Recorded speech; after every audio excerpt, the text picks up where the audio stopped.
Hello, everyone. Welcome to our podcast. Hello, Wellington. Hello, we're here today with our special guest and member. Hi. Hello. Say hi. Hey. All right, let's get into it because we have a lot to talk about today, right? Okay, so around the cottage, just a quick update to everyone. We have game night on Friday night, 6 p.m. here at the cottage. It's going to be a good time. Bring your gaming partner out and have some fun. I don't know if we're going to do board games or card games or whatever, but I think you better do. I think you gotta do a board game because I believe that there's a rematch. There's a rematch. So I believe that is on. I was trying to be No. Okay, and then on Saturday we have our Women's Empowerment Pop-Up Shop from 1 to 5 here at the cottage. And on Tuesday, we have financial literacy. We're going to be talking about life insurance, wills, estate planning, all that stuff with New York Life Insurance. So you guys make sure you get on Eventbrite or on our website to register for those events and come down and join us. Yes. Yeah, so that's it. That's all for around the cottage. So let's just go into some of Dawn's hot topics. March Madness. Does anybody get into March Madness? No, because I had a look on your face. Do you even know what it is? Okay, well, March Madness starts. The first round starts March 18th, right? Mm-hmm. So everybody get your pools together. Start researching. Do you know how to do the pools?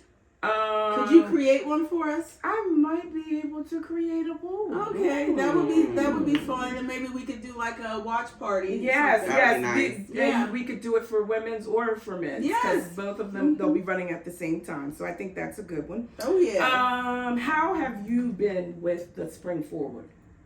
Spring Forward has kind of messed me up a little bit. Yeah. It's really at nighttime, like around this time, right? Because it's normally dark, so it feels a little, I guess, later than it is. Yeah. Or it feels earlier. It just has been really weird. Yeah, it's been tough. And for me too. And I feel like I go home and I go to bed. Yeah. Like, so I don't know what's going on with that. But I go home and she goes home and goes right to bed. Well, I go home and I watch Animal Kingdom. Oh, God. And then I go to bed. Yes, that's what I'm doing right now, Animal Kingdom. That's a good one. That's a good show. Yeah. And how about the weather changing? It's been so beautiful. Yeah, it is. Beautiful outside. Right? Yeah. Let's hope it stays this way. Yeah. I think it's going to. Yeah. And they're saying they're also saying that there's a rise on like COVID and bird flu and all. Like, how do you feel about that? And did you get new vaccinations to do anything? I think I got a flu shot this year. Okay. But I didn't get additional vaccinations. I'm not going to get any more vaccinations. Yeah. No, I didn't get it. Well, I only received the COVID and the flu shot because of my job. Otherwise, I wouldn't get it. But it was so funny because they were saying that now COVID is rising. Yeah. You know, the flu is rising, and it's going to be. What is going on?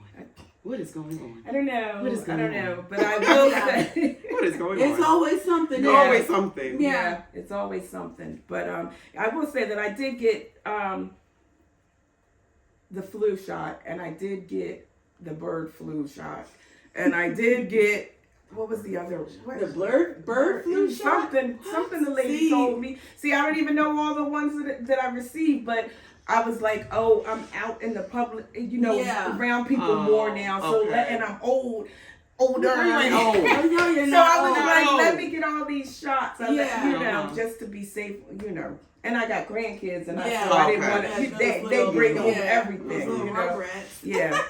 But that's it, because we got some stuff to talk about. Wait, did y'all want to know what Devin's watching? I thought. No, we didn't even do what Devin watching. What are you watching, Devin? It must be good. It must be good. So I started watching Married to Medicine from the first season. Okay. And I watched the whole, I'm up to date, but I decided to go back because one of my friends, shout out to Sharice Brown Torres, said she was going back from the beginning to watch, the very beginning, first episodes. And I have a question for you guys. Mm-hmm. How much do you think reality TV changes people? Oh, a whole hell. Oh my goodness! So when you go back, like I think as you watch a reality show as it's happening, you don't see the change because it's a slow change that happens from season to season. But when you go back and really look at someone and say, "Oh wow," there's a physical change. There's a physical, yes, and then right, yes, they got more money to do whatever they do, to buy whatever they need to buy, and so the physical change, and then there's the attitude. Their attitude. Yeah. Yeah, I agree with that. And if anything I learned from these reality TV shows where they're black based and a lot of females is that they put us against each other. Yes.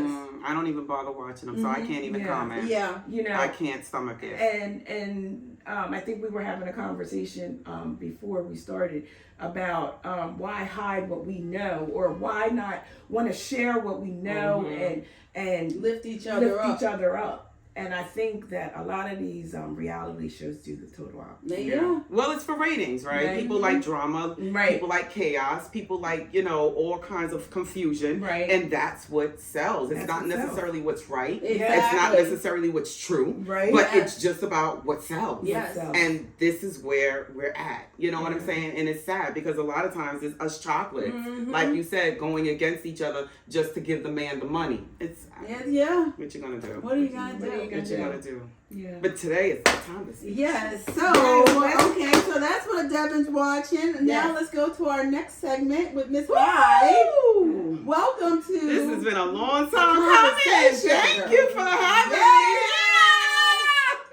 Yes. So let's talk about our topic tonight is why women cheat. Yeah. And Miss Hyde is going to share her story with us, and we're going to give her a platform to say her whatever. To speak her words. To give her story. Share your story. Share your story. I want to first thank the cottage for some dope ass women. Yeah. Allowing people like us space. I thank you. I thank you. We need more of this, and I know that I've said it before.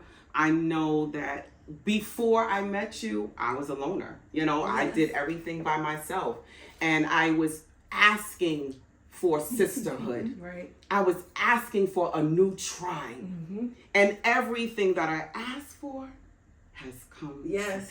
Yes. Yeah. And I'm grateful. Yes. Will I ever go back? Absolutely not. Because now I see what friendship is. Sisterhood. Sisterhood means. Yep. Community, yes. So I thank you. I thank the cottage. Yeah, we thank you. I thank Devin. I thank Dawn. Thank you. I thank my sister over there, Selena, behind the camera. I thank you, the listeners, for just watching and wanting to hear the story, because this is not a story where it's about boasting and it's about whatever. It's a story about people who's been in this position, people who has been cast out, people who has been pushed aside and don't ever want to be bothered again, and it's if we don't share, everything cannot be a secret, because if we don't share, we cannot help. Yes. And the objective of this is to help the person that cheated, like me. I cheated. And I always said that I wanted to tell my story. And so what I basically want to do is just give you a scenario. Okay. I am 23 years old.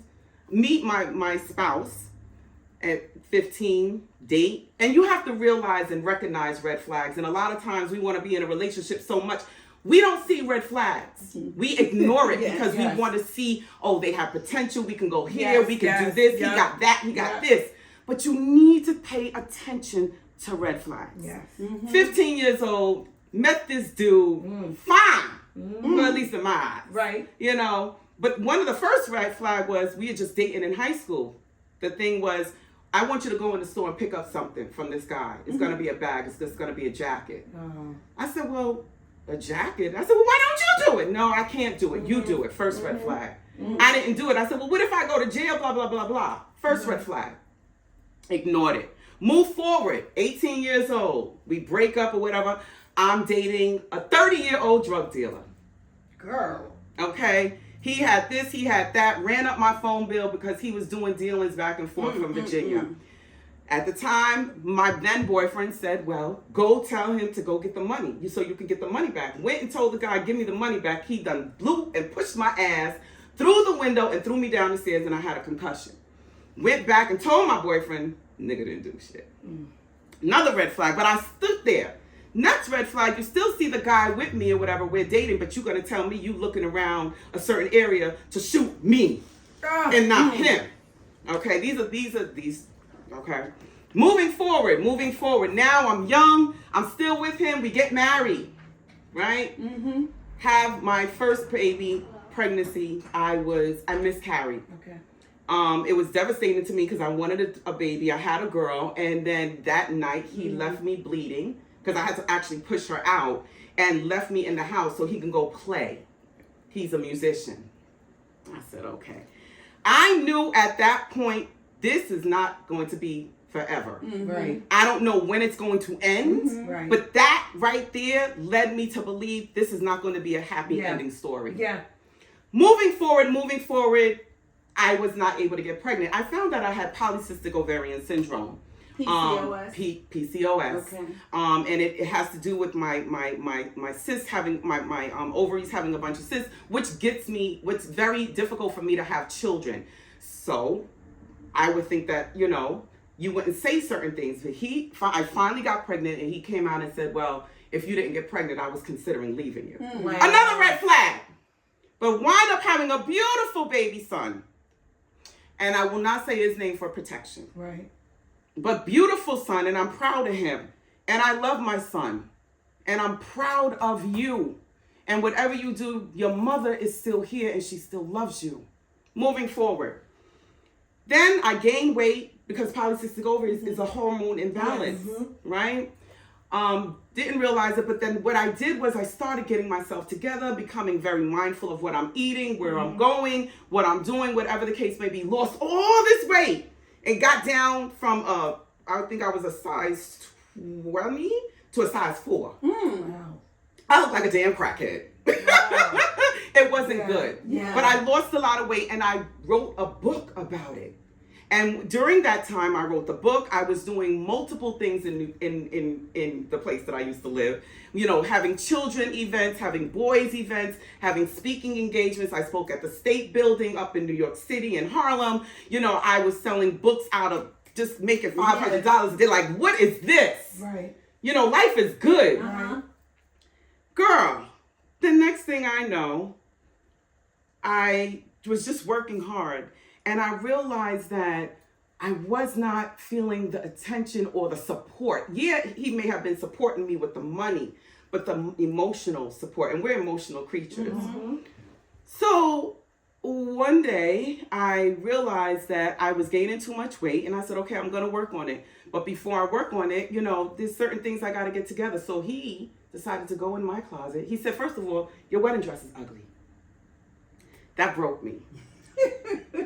I don't mean to I laugh. said, no, laugh, girl, it's funny. He said, your wedding dress is ugly. You remember that? Girl, bye.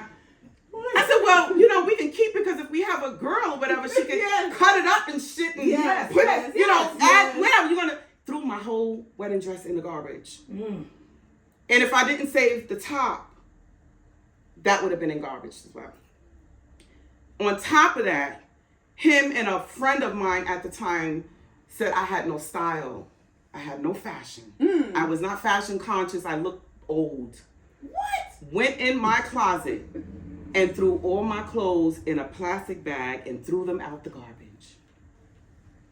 And it bothered me. And he said, well, you know what? Don't worry about it because I'm going to buy you a whole new wardrobe. Okay. You're going to buy me a whole new wardrobe. I got one black dress and those ankle boot, cream ankle boots. That was it.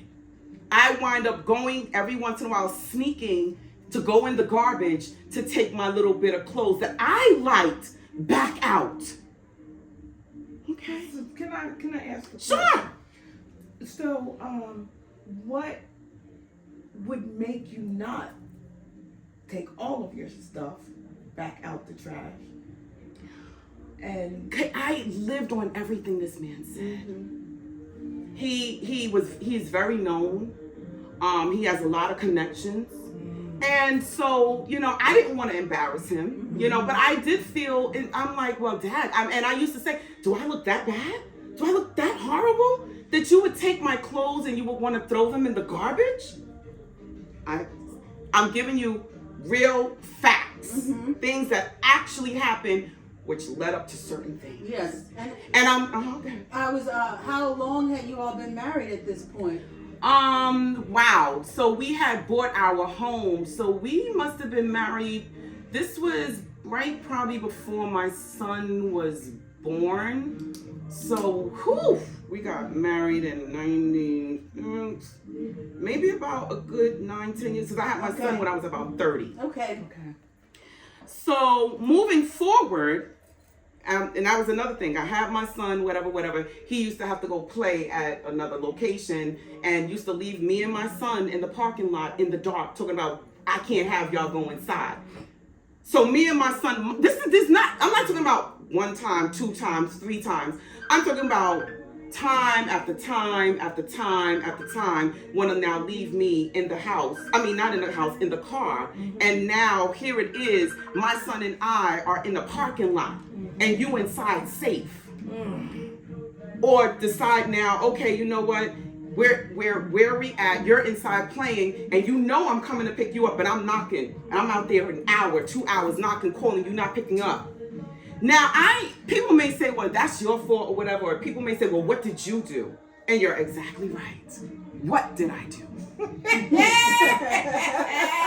Girl, tell it. What did I do? I did absolutely fucking nothing.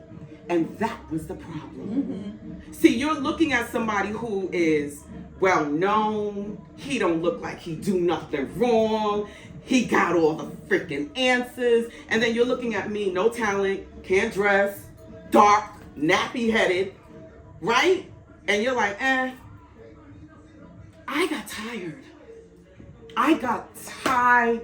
And I realized that when I got tired is when I created that company. Yeah. I built and I worked hard for that company, and we used to go out and do things. And at the time I was a makeup artist and do makeup for different events or whatever. And everybody got paid except me.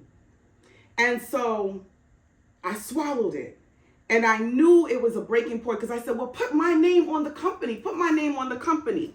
And the answer was, well, you didn't put out none of the money. But I worked my ass off. I worked my ass off in the church. I worked my ass off for the company. And I show up and I was present. And I was present. I'm not talking about sitting back and putting my feet up. No, you're talking about a hard work and getting in there and getting grimy. I was tired. And I said that one day I'm going to be able to tell myself, because I've been silent for almost 7 years. And no one has ever spoken my story. I don't need to call this person on the phone and that person on the phone. I need to be on a platform where this is going to stay. This is going to stay. This is going to see your kids, your grandkids, your nieces, your nephews, and everybody else. Girl. Because you haven't heard my story. See, you didn't know he was doing all of these things. So finally, the news broke. I never got caught or whatever the case may be. However, I did, one day he came to pick me up because I went out with some friends. So he told me to call the person on the phone. Call the person out with? Yeah. Call the person on the phone. Don't let them know that I'm there. And I said, okay, but I'm not doing that because that's already a setup. Like, I'm not stupid. So I called the person. I said, hey, blah, blah, blah, blah. You know, XYZ is here. He want, you know, and he's like, okay. I said, I'm not doing that. And what proved to me that this man did not love me is because before I met the person, he told the person, oh, my wife would like somebody like you. Who does that? And then find out through multiple calls, but it wasn't an act. Multiple calls and basically never spoke to the person as far as having words. Like, yo, my nigga, you know, you XY with my wife. Most men will step to the next nigga. Yes. Most men would do that. Not this one. So for a while, he would talk to him. He would text him. He would still hire him. right? And so what happened was, I said, what is this? I'm your wife and you still don't defend me. And it was funny because he had said, you never caused me any problems. So if you knew who my character was and you knew who I was as a person, a mom, a loving mother, a loving wife, and I love family, I love community. For me to do this, you didn't even say, okay, what happened to us? Yeah. But what you did was you chastised me. You scolded me. And you never said anything to the dude. Never said anything. Never stepped to him. Never argued with him or nothing. And then I wound up getting death threats. And he used to blame the dude and his family that it was coming from them. And when it was actually confronted, it wasn't. So my whole thing is that I am, when people say that, oh, you cheated, you this and you that, a lot of times they don't know the backstory, and a lot of times what we want to do, we want to pick and choose. We want to pick, okay, you know what? You didn't do this and you didn't do that and you didn't do this, but she did that or the other person did that. So automatically we're just gonna blame. We're just gonna blame. And the hurting part is that I was part of a church. I was part of a church that I loved. And the problem was there was no support. Yeah. And before I even changed my number, I called my pastor and I told the pastor, listen, let's have a talk. At least get in contact with my son. Never called me back. So when I realized I didn't have the support, I was getting death threats, my world was just going apart. I knew I put myself in a mental institution. I stayed in a mental institution because I was trying to commit suicide. And even he tried to convince my son that it was fake. So I leave my job for almost a year, put myself in a mental institution, and you're going to tell me that I'm being fake. And then when you used to come to visit me in a mental institution, your family praying and you looking at me like this. So don't always believe what you hear. Yes. When you look at me, you be like, well, that's good for her. Whatever it is you want to believe, truly, I don't give a fuck. Honestly. Because unless you're in somebody else's shoes and you're in that situation, and then when your back is against the wall and you move out of desperation, you don't know what you are going to do. So it's easy to sit back and say what you think you're going to do. But until you put your ass in that situation, you don't know what you're going to do. Hi. Yeah. I want to back us up to the point where you realized that the intimacy that you were craving was no longer in your marriage. I mean, because I could tell you. You said you reached a point where there was an incident between the two of you and you said, look, I know this is not going to be forever. So a lot of us may have that thought, but where in your journey did you say that I am going to look to create this intimacy somewhere else? Y'all gonna think this is some funny shit, but this is some real shit. I'm gonna tell you when. My husband and I were intimate, but we weren't. He thought we were, but we weren't. Nigga, you was never inside me. My thighs, because I'm a thick girl, that was enough for me. If you can't even tell that you're intimate with, and see, I have no shame.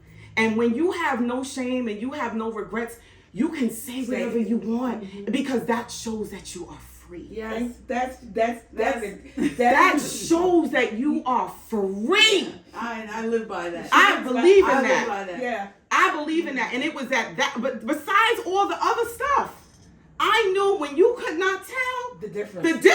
Yeah. We had a problem. Houston, we got a problem. Yep. We have a problem. And I knew this is not going to work. And so everything that I wanted, and he used to tell me, well, you watch too many, because us, we women, we like to watch all these shows, which we were just talking about, romanticize and this and that. Yep. Yeah. Told me it was all fake. Used to tell me shit like, watch the movie. And I'm like, what do you mean telling me watch the movie? And it just sounded eerie. Yeah. Just coming out of nowhere, watch the movie. What movie? And I said, why would you tell me something like that? It used to sound eerie. What was that reference? I never knew. Came out and just used to say that often. Watch the movie. Watch the movie. Like you and I could sitting here now talking or whatever, and I'd be like, watch the movie. You'd be like, what the fuck you talking about? Eerie shit. Gaslighting. Yes. So what happened, I said, all of those things that you're telling me that were fake, that weren't real, I received it. It was real. Chocolate girls like us can get that white girl love. Sometimes we gotta be, I was selfish. And I wanted to be selfish because I wanted to know after so many years what it feels like for somebody to just dote over you. What does it feel like for a man to just want to stand out and just kiss you in the pouring rain? What does that feel like when you are we're on a fucking yacht? A yacht! And I'm standing in the front like that white girl in what's that movie? In the Titanic. I'm standing like that, like a white girl in the Titanic. And he's behind me. And like, babe, I got you.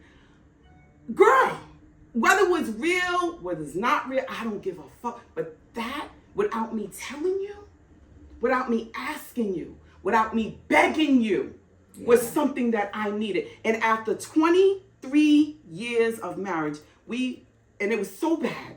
And I knew I was getting tired because he told me I had to pay the mortgage on the house because the house bill was more than the mortgage. So yeah, I was paying the mortgage on the house, but yet and still we were cold every winter because we didn't have no heat. We didn't have any heat. So we had a little, heater to heat us up in a big ass house. So we were fronting, had the Wrangler Jeep, had the Lexus, and had, cars, and we had property, but we ain't have no heat. But here it is, I gotta pay every month. And so yeah, sometimes I ain't gonna lie, if we're gonna tell it. I was short sometimes because I wanted my nails done. Sometimes I wanted my hair done. Sometimes I just wanted shit that just made me feel good.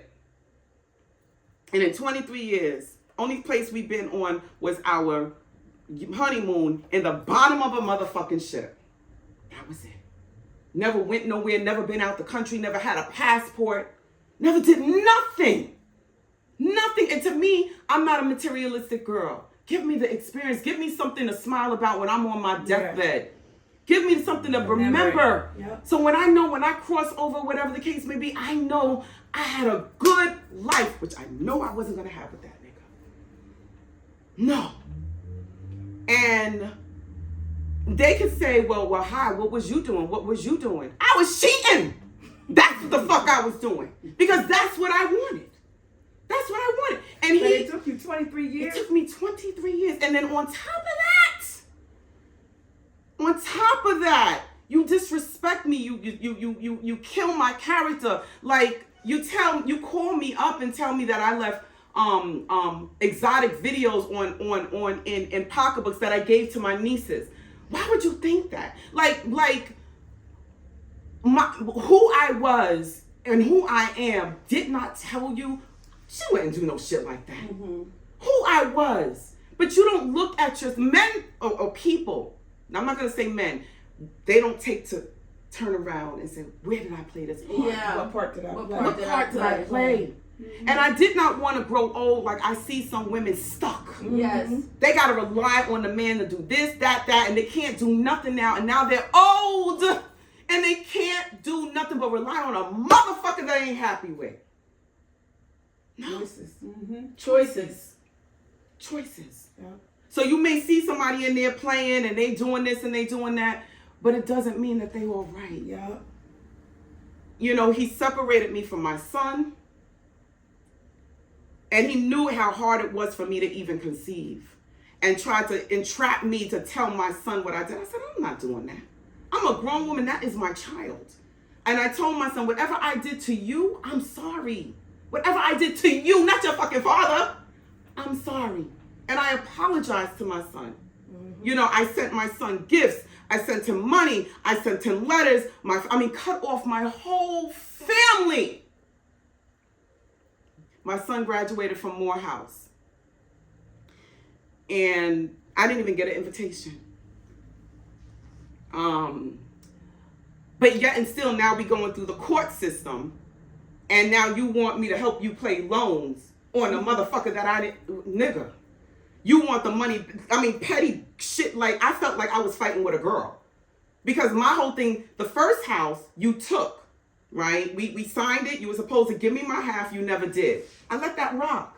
The second house, I was not going to have that happen. I fought my ass off to have half of that house. And I'm going to tell you ladies right now, don't you ever get married to a motherfucker without knowing the laws in the state that you get married in. Know the laws of the state.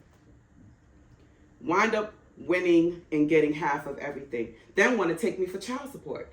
I've been in my son's life all of this time. See, what he doesn't realize is that when my son got accepted to Brown, to Clark, and to all of these, he told my son did not want to go there, but he said, well, because you got a scholarship, you can go there. My son did, and I'm fighting for my son.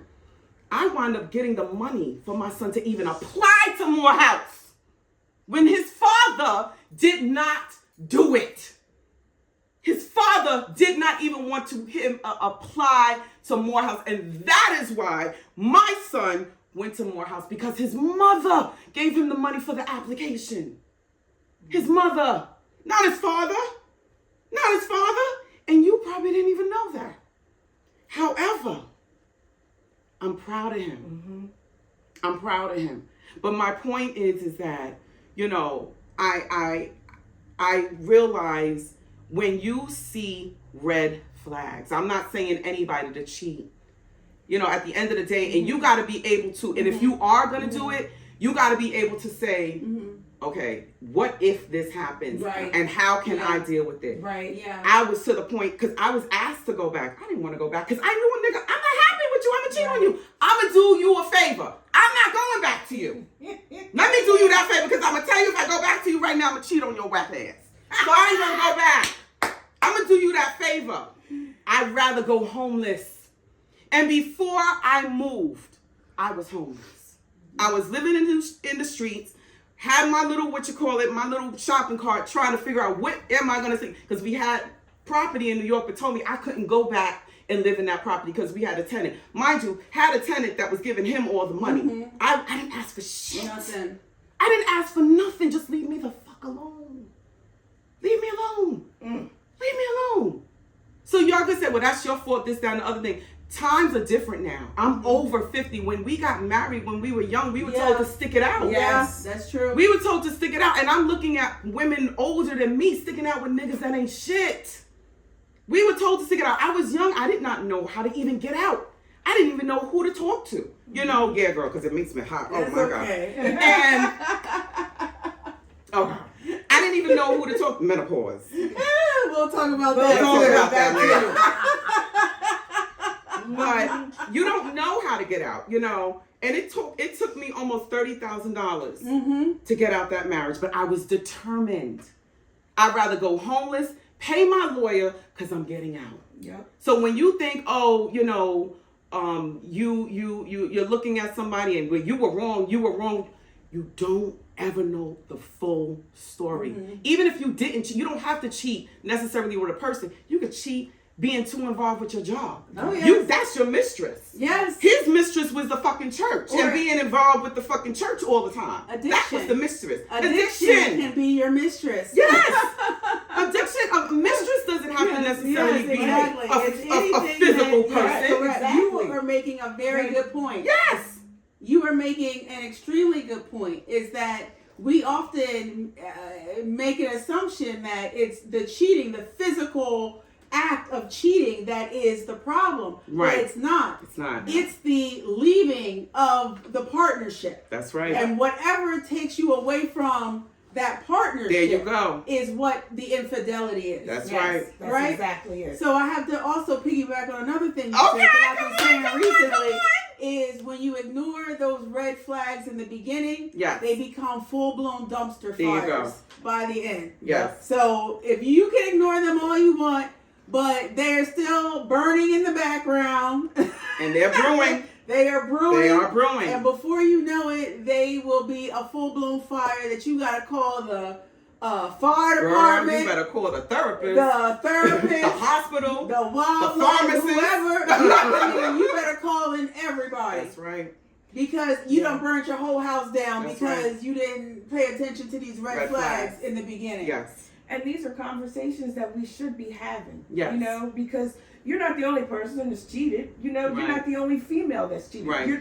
And before we judge somebody, you know what I mean? Let's have these conversations so we feel that we don't feel ashamed. Yeah. Right. You know what I mean? Yes. Because there's certain, whether it's infidelity, whatever, whether it's going through a divorce, whether it, because let's not talk the fact of going through a divorce and the shame that it can make a female feel because she feels like she did not, was not successful. Yes.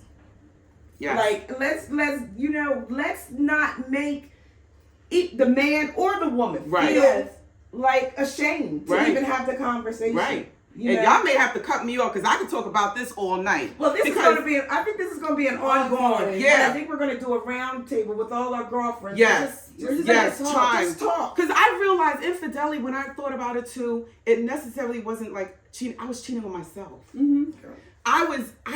The infidelity was me. It was me cheating on myself. Yes. It wasn't even him. Yeah. It had nothing to do with that tall, dark, chocolate, bald-headed. It had nothing to do with that other person.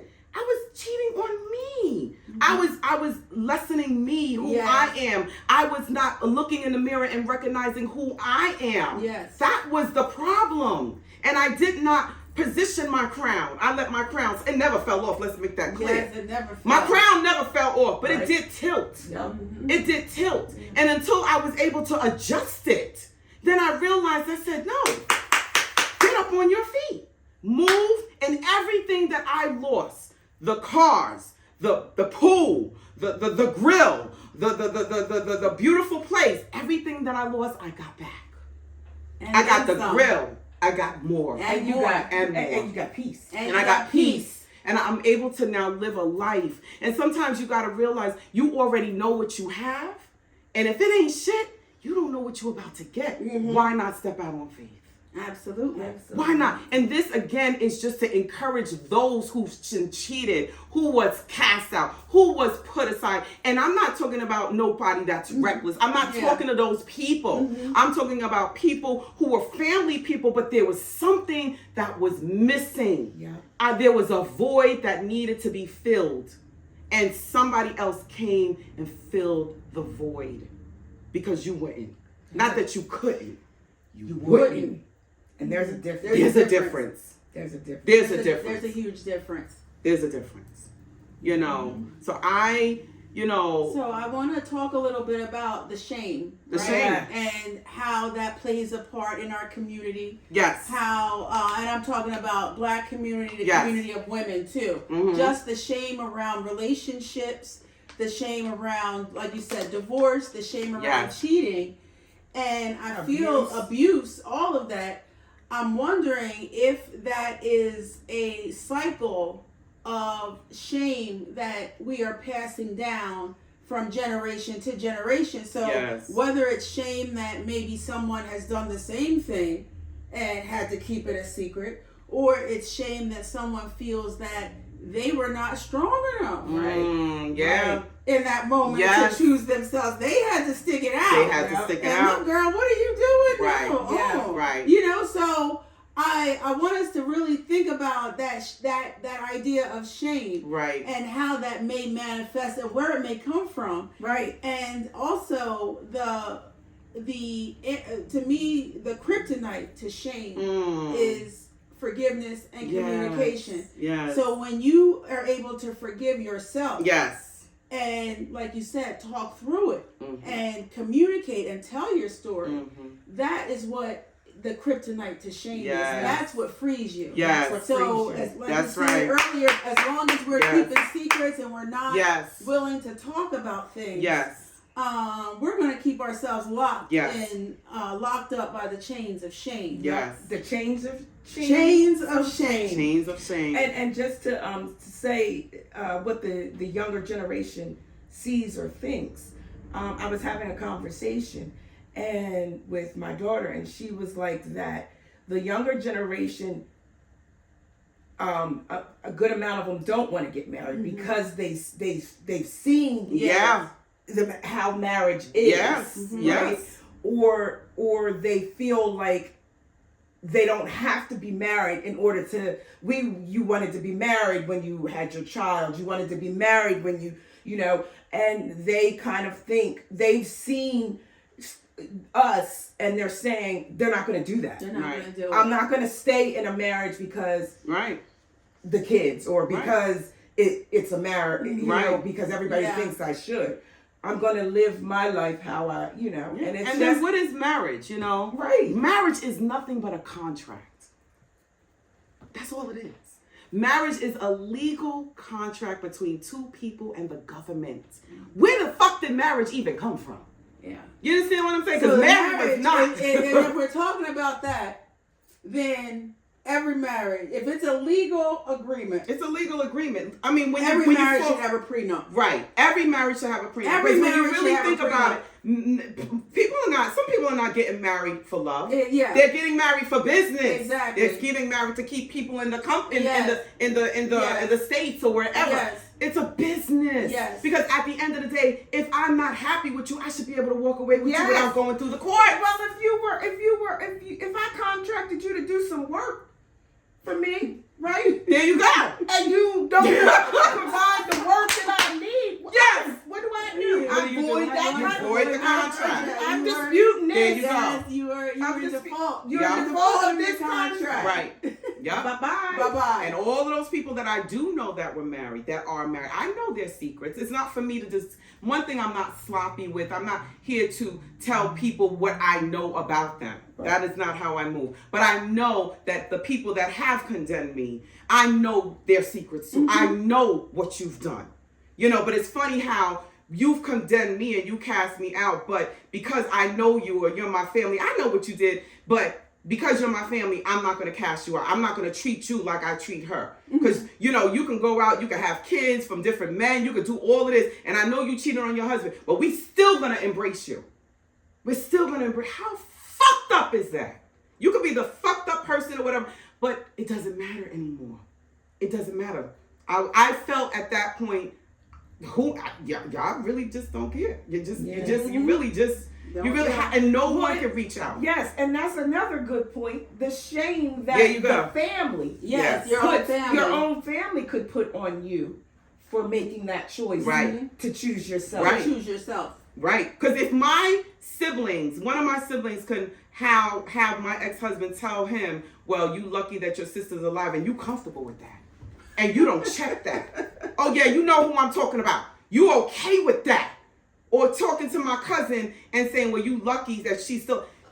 There is a problem because I can promise you when your family doing it, nobody's telling you, nobody has the guts to step to you and tell, I don't care what my sister did. Yes. You're not going to sit here and tell me about my sister. I didn't have that. And that's why I love the cottage, because the cottage is full of women that support each other. It was the woman that stuck by my side. It was the woman that took me in. It was my mother. It was my aunt that said, let the motherfucker come here. Not the men. Yeah. Not the men. And I'm sorry, I'm excited, I'm hyped, because finally I'm able to speak without being silent, and this is going to stay forever. Yes. So it was the women, and that's why I believe in this movement.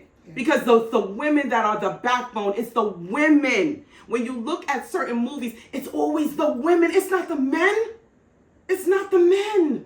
Who rules the world? So I pay homage to my sisters, to my mother, to my grandmother, to those women before me, beside me, behind me.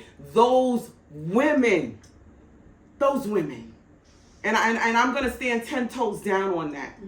I don't care, because at the end of the day, a man could do whatever he want to do.